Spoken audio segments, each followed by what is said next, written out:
So as I mentioned, I do work for Kinaxis. We have the pleasure of getting to speak to a lot of different companies and hearing what they're doing in the field of sales and operations planning, and coming to these events is just to hear what the practitioners are doing are great.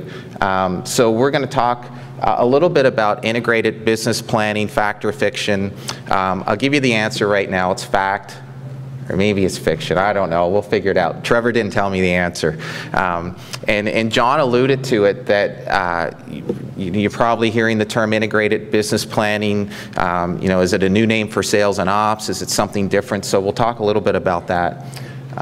Anybody see something wrong with this picture, other than I'm not very good at Photoshop? Now imagine you're a pilot and you're coming in and saying, this is clearance, I'm looking for clearance, and the control tower says, well, I'm sorry, we're in charge of takeoffs. You're going to have to talk to somebody else. So it's almost the same with sales and operations planning. And Kathy just alluded to it, that sometimes it's demand and supply focused, but now you have to start thinking about freight and strategic planning and budgeting and things like that. And I find it very interesting that the financial planning and forecasting group are on the other side here. It's very, sometimes those groups sit in different rooms, and maybe we should just tear down the walls and have a listen to what everybody else is saying. We'll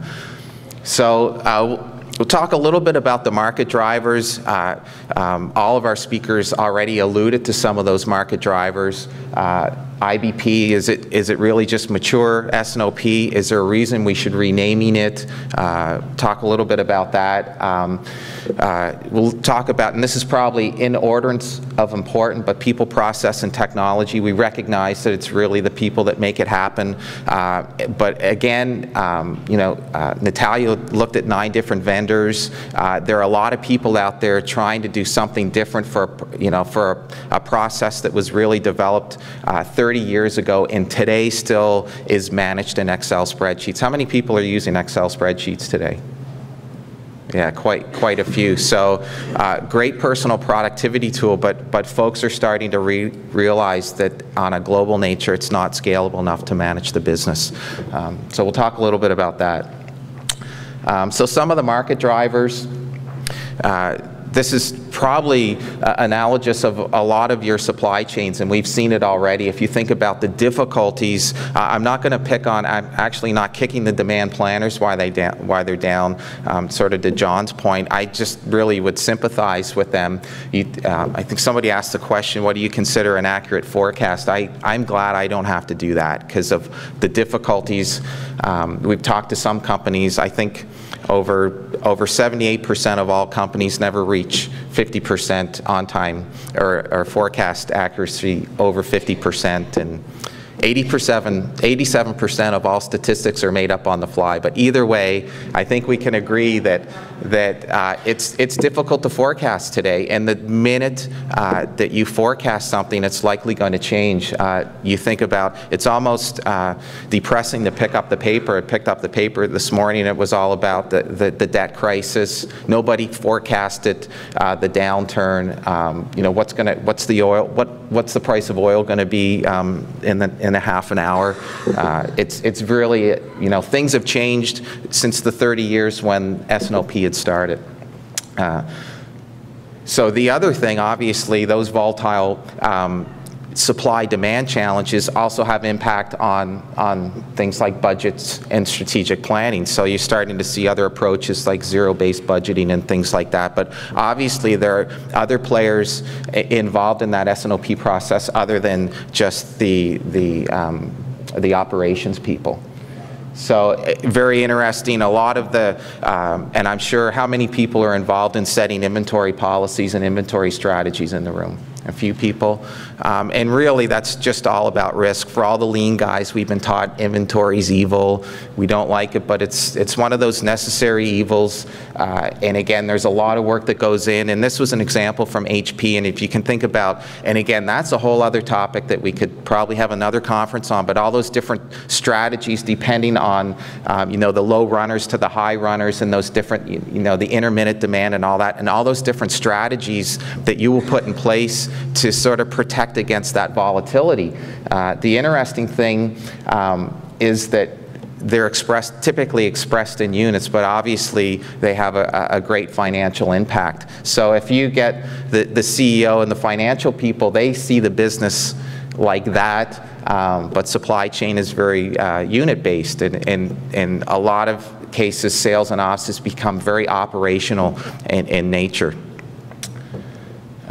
So this is where we start to you know, you think about all the people involved in that business that you need to bring together. So typically, a lot of organizations that we go into, these are the groups that are involved in sales and operations planning. Again, very, very operational, but these are all the other people that are impacted by that. So I'll just build this out. So you think about all these activities, you know, Kathy start talking about freight costs and things like that. Let me see if that builds again. Yeah, so the challenge we've seen is how do you get all these people sitting around the table looking at something that everybody can relate to, especially when you've got different units of measure, things like that. Everybody's interested in their own piece. So the challenge now is how do you bring all those people together? The challenge that we've seen with Excel, and again, I'm not kicking Excel because it really is a great tool and it actually does do a very good job for a lot of people, but you think about you've got some supply-demand balancing or some forecasting reports. As soon as you share that with somebody, the one that, you know, and somebody makes a change, they become obsolete. So the challenge that we've seen, and Kathy talked about being able to do those scenarios, and really, you know, 20 minutes is unacceptable. It becomes very difficult, not just to do the scenario, but then to collaborate with people and understand, you know, so that you immediately, if you want to make a new product introduction, what's the impact on workforce? If you start, you know, there's a lot of other variables that go into that you need to think about. And Kathy, again, really alluded to it, that we had one, I talked to one CEO, he said our sales and ops, our 4-week process is actually 6 weeks.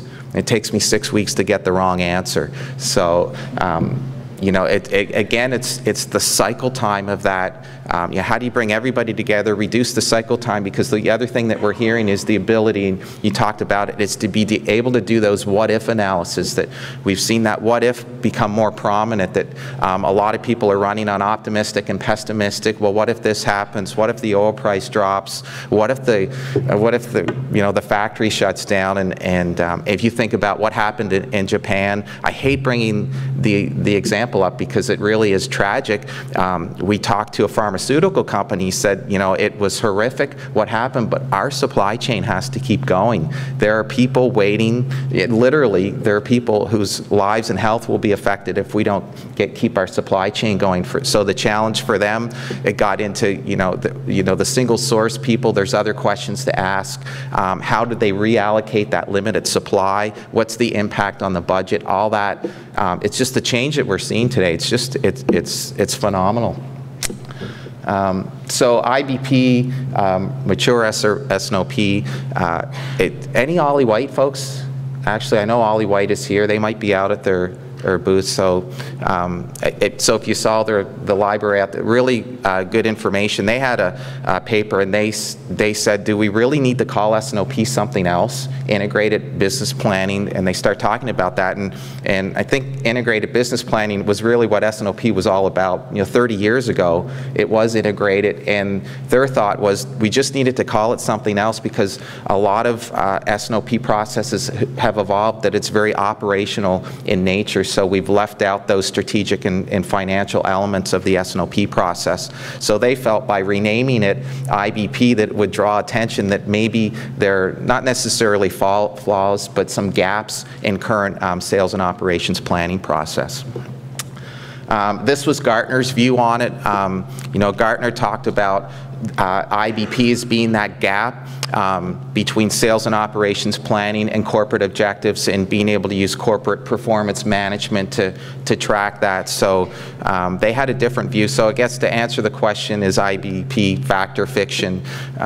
You'll probably have to do what I did, and, you know, read some of these analyst reports just to get a flavor of what IBP, because I would think as a practitioner, you're probably going to be hearing it more and thinking, well, geez, do I got S&OP, do I need IBP now, or what does it mean? And so a lot of material out there, but Gartner did have some good information on it.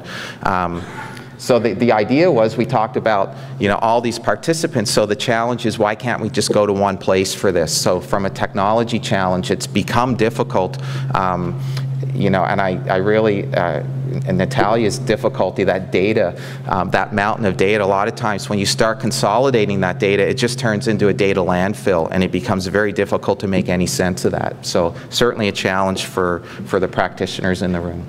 This is probably one of the most popular supply chain graphics. I think everybody has probably seen this. So this is Ollie White's view of the planning segmentation. And the interesting thing here is, even if you think about all those different processes from the strategic plan right down to execution, that there always tends to be gaps in between those, that you've got, you know, how many people do their demand forecasting in the same plan that they do demand and supply balancing? Probably. Maybe a few, but it's very difficult now when you start doing that what-if analysis. I don't want to wait before it's too late to understand what the impact's going to be if there's a change on any one of those different planning segmentations. So the difficulty is bringing all those together. So this is, yeah. So again, the idea here is we just want to bring all that together. So the people, the process, and the technology, and you know, you can if you give me a hammer, I am certainly going to build a very bad house, and I'm sure there are other people that are very handy with the hammer. And it's the same with technology. It's just, you know, it's what those people do with it, and you know, and whether it's an inside or outside vendor, I think people are just looking for that help to, and you know, Kathy talked about doing something internally. It was something more than just an Excel spreadsheet, I would imagine, and we see that quite often. So has anybody seen this before? It's the S&OP maturity model Larry Lapidi put out. A few people. It's a really interesting graphic. So it talks about that maturity, and if you think about stage 1, very informal, right up to stage 4. And the interesting thing here is, if you look at, is this building out here? So as you go into that higher stage of maturity, that you start to rely on technology a little bit more. So if you think about at the top, and you start thinking about event-driven meetings, if you've got that S&OP watchdog that's going to tap you on the shoulder and just say, hey, there's something that just threw your S&OP process out of alignment, it's typically not going to be, and I think John alluded to it, it's not going to be somebody looking at a spreadsheet that's going to tell you that. And this is where technology starts to come in. And the other thing, and we're hearing a lot, is that what if, and in the context of sales and operations planning, people are just wanting to walk into a sales and ops meeting, and we've seen it before. You may have seen it where you walk into the meeting and a C-level executive says, what happens if we increase the forecast by 20%? All of a sudden, that's another meeting. I'll call you next week and tell you what the impact would be on all those things that we just talked about. So we're hearing, well, I want those meetings become interactive now. Well, what's the impact? I need to be able to do those what if, and Kathy said 20 minutes isn't acceptable. You need to answer those questions as fast as the words can come out of your mouth. And we're starting to see that in the context of sales and ops. The other thing is that all of a sudden it becomes event-driven. It's not based on the calendar. It would be very successful based on the calendar, probably if you had 37 days in the month, but it becomes very difficult if you have to, you finish a planning cycle, something changes, and if you have to wait for the next planning cycle to figure out what that impact is, it's just a very difficult environment to manage in. So we're starting to see, you know, as people move up that maturity level in IBP or S&OP, that they're looking for that technology help. So Trevor, this is a term Trevor used, that continuous and collaborative S&OP, and it gets back to that event-driven, having everybody sit at the one table and having that, you know, that one view or that one set of numbers to look at. I love this quote from Ford. If I'd asked people what they'd wanted, they would have said faster horses. And we see that quite often, that people are just saying, I think, you know, just give me a better Excel spreadsheet. And people continue to struggle until they hit that breaking point. And it was interesting, it's John, I don't know if John is still in the room.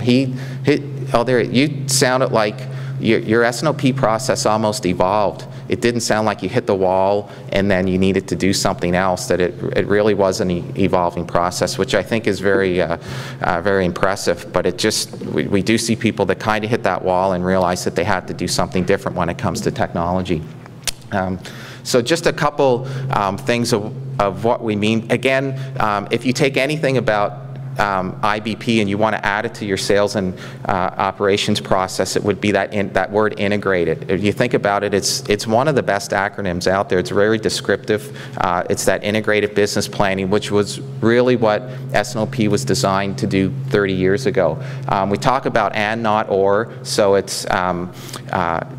it's one of those things that you can have one or the other, but it's not going to be both. You need, you bring everybody together, and again, this gets back to the technology that you can have everybody see exactly the same thing at exactly the same time.